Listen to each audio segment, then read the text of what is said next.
अहिंसेचा संदेश देणारे तथागत गौतम बुद्ध, जगावं कसं हे शिकवणारे स्वराज्य संस्थापक छत्रपती शिवाजी महाराज आणि मरावं कसं हे शिकवणारे स्वराज्य रक्षक छत्रपती संभाजी महाराज, सर्व व्यापी जगतपती यासी नकोची मध्यस्थी असे सांगून खऱ्या अर्थाने समाजातील बोवाबाजी, अंधश्रद्धा व कर्मकांडाला विरोध करणारे क्रांतीसूर्य महात्मा ज्योतिबा फुले, स्त्री शिक्षणाचे दारे खुली करणाऱ्या क्रांतीज्योती सावित्रीबाई फुले, पहिल्या महिला शिक्षिका फातेमा शेख, आयुष्यभर दिवसा गावातील व रात्री माणसांच्या डोक्यातील घाण साफ करणारे संत गाडगे बाबा, पृथ्वी शेषनागाच्या मस्तकावर नसून कष्टकऱ्यांच्या शेतकऱ्यांच्या हातावर तरलेले आहे असे सांगणारे लोकशाहीर अण्णाभाऊ साठे, संपूर्ण विश्वाला महान अशा भारतीय परंपरेची ओळख करून देणारे युवकांचे प्रेरणास्थान स्वामी विवेकानंद, जे का रंजले गांजले त्यासी म्हणे जो आपुले, तूची साधू होय खावा देव तेथेची जाणावा असे सांगणारे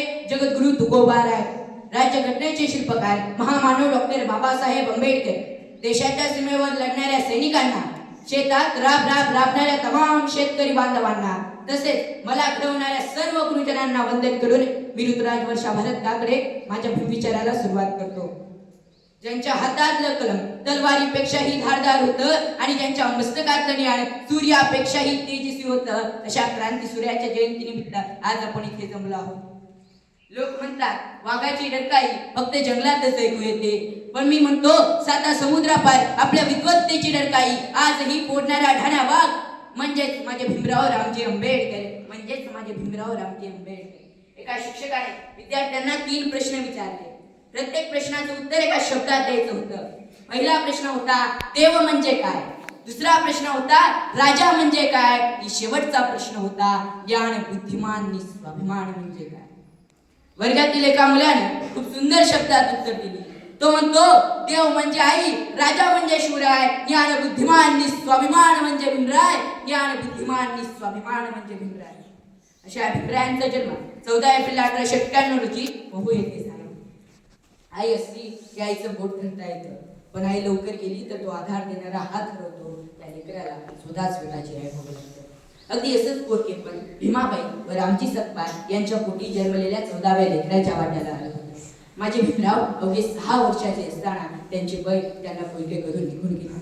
जी आत्या आधाराशिवाय चालूही शकत नव्हती, त्या मीरा आत्यानं या सगळ्या लेकरांना आईची माया दिली, मुखात 2 घास घातले. परंतु भीमराव मात्र डगमगले नाहीत, खचले नाहीत, कारण त्यांच्या डोळ्यासमोर होता तो आयुष्यभर खस्ता खाणारा त्यांचा बाप. घर छोटं होतं, भिवाला रात्री अभ्यास करता यावा म्हणून रात्र जागणारा त्यांचा त्यागी पिता माझे भीमराव कधीही विसरू शकत नव्हते. म्हणूनच आई विना पोरका झालेला हा भिवा पुढे जाऊन हजारो लाखो कोटी जनतेची काळजी घेणारा बाप, लेकरांसाठी उभं आयुष्य वाहणारी आई झाला. जगाच्या पाठीवर कोट्यावधी लोकांनी एकाच माणसाला आपली आई आणि आपले बाप म्हणावं असं अतुलनीय कर्तृत्व असणारा बाप माणूस म्हणजे विश्वरत्न डॉक्टर बाबासाहेब आंबेडकर. म्हणून म्हणावंसं वाटतं लिख दी किस्मत सदियों की अपने एक कलम की नोक से, आजाद कराया दुनिया को जुल्म के काले शोक से. माँ बाप बनकर जो खड़ा हुआ हर लाचार के सामने, झुकता है सारा जहां आज भीम तेरे ही नाम से, झुकता है सारा जहां आज भीम तेरे ही नाम से. दापोलीहून सातारला आल्यानंतर भीमरायांचे नाव सरकारी माध्यमिक शाळेत म्हणजेच प्रतापसिंह हायस्कूल मध्ये घातले. तो दिवस होता 7 नोव्हेंबर 1900, क्रमांक 1914, नाव भीमराव रामजी आंबेडकर. भीमराव शाळेत इतर मुलांबरोबर बसू शकत नव्हते, घेऊ शकत नव्हते. अहो एवढंच काय तर तहान लागल्यावर माठातील पाणी सुद्धा पिऊ शकत नव्हते. तरीही भीमराय मात्र खचले नाही, डगमगले नाही. अनेक हाल अपेक्षा सोसल्या, अपमान सहन केला, परंतु शिक्षण मात्र सोडले नाही. फक्त शिकलेच नाही तर 4वी 10वी BA MA PhD MSc DSc bar at law barrister doctor of laws doctor of literature अशा काही पदव्या मिळवल्या. कारण ते जाणून होते शिक्षण हे वाघिणीचं दूध आहे आणि जो पिईल तो गुरगुरल्याशिवाय राहणार नाही, आणि जो पिईल तो गुरगुरल्याशिवाय राहणार नाही. या शिक्षणानंतर बाबासाहेब फक्त गुरगुरल्याच नाही तर अनेक अन्याय अत्याचाराविरुद्ध डरकाळ्या फोडल्या, ज्याचा आवाज आजही जगाच्या कानाकोपऱ्यात घुमतो आहे. म्हणून म्हणावंसं वाटतं शाळेच्या उंबरठ्यावर जो अपमान त्यांनी सोसला त्याच थंगीतून क्रांतीचा नवा सूर्य जन्मला. पदव्यांचा डोंगर रचून ज्ञानाचा झेंडा रोवला, पदव्यांचा डोंगर रचून ज्ञानाचा झेंडा रोवला. आजही घुमतो तो आवाज ज्याने अन्याय संपवला, आजही घुमतो तो आवाज ज्याने अन्याय संपवला. या शिक्षणाचा उपयोग बाबासाहेबांनी स्वतःसाठी न करता अस्पृश्यांच्या, बहुजनांच्या, शेतकऱ्यांच्या, स्त्रियांच्या कल्याणासाठी केला. यासाठी लढले, झुंजले, झिजले बाबासाहेब. ओ बाबासाहेबांचा देह झिजला, तुमचा आमचा देह सजला, हे नीट लक्षात ठेवा. देगबाई जोगवा, देगबाई जोगवा असं म्हणून हक्क मिळत नसतात तर ते लढून मिळवावे लागतात. आणि म्हणूनच भीमराव गरिबांचा, वंचितांचा, शोषितांचा, पीडितांचा, कामगारांचा, शेतकऱ्यांचा, स्त्रियांचा आदर करून त्यांना न्याय मिळवून दिला. ही सर्वांचे बाबा झाले, बाबासाहेब झाले. ज्या काळात भारतात साधं शिकताही येत नव्हतं, काय शिकावं ते कळतही नव्हतं, त्या काळात लंडन, जर्मनी, अमेरिका यासारख्या देशात जाऊन 2-2, 3-3 वर्षाच्या पदव्या, 18-18, 20-20 तास अभ्यास करून ती साधे पावाचे तुकडे खाऊन एका वर्षात मिळवल्या. हो, लंडन मधील ग्रंथालय उघडल्यावर सर्वात प्रथम ग्रंथालयामध्ये जाणारा विद्यार्थी व सर्वात शेवटी बाहेर पडणारा विद्यार्थी म्हणजेच माझे भीमराव रामजी आंबेडकर हे होते. म्हणजेच माझे भीमराव रामजी आंबेडकर हे होते.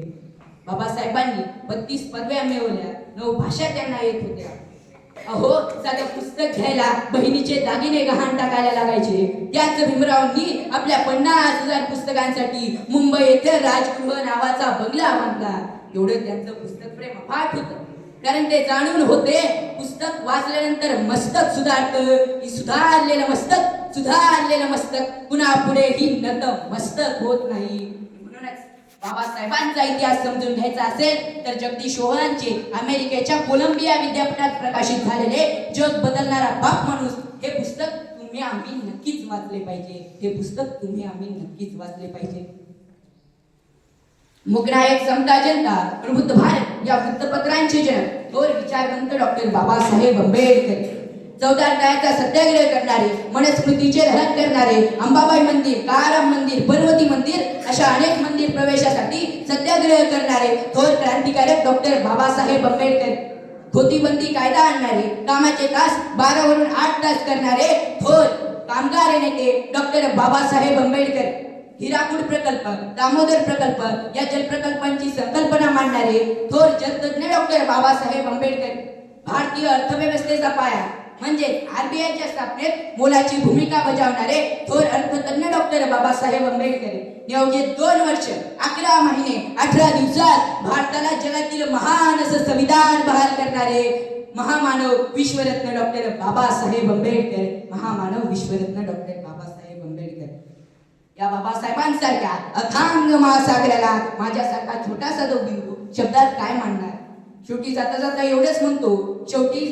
एवढेच म्हणतो पैदा न होता वो मसीहा तो एक खुशियों का सिलसिला नहीं होता. अरे बेरंग रहती है जमी और आसमां का रंग नीला नहीं होता. अरे बेरंग रहती है जमी और आसमां का रंग नीला नहीं होता. भारत तो कब का कंगाल हो जाता यारो अगर हमें भीम जैसा हीरा मिला नहीं होता. अगर हमें भीम जैसा हीरा मिला नहीं होता. ज्ञानवंतांच्या, गुणवंतांच्या भूमीत मला बोलण्याची संधी दिल्याबद्दल सर्व गुरुजनांचे तसेच आपल्या सर्वांचे आभार मानतो. मी थांबतो. धन्यवाद.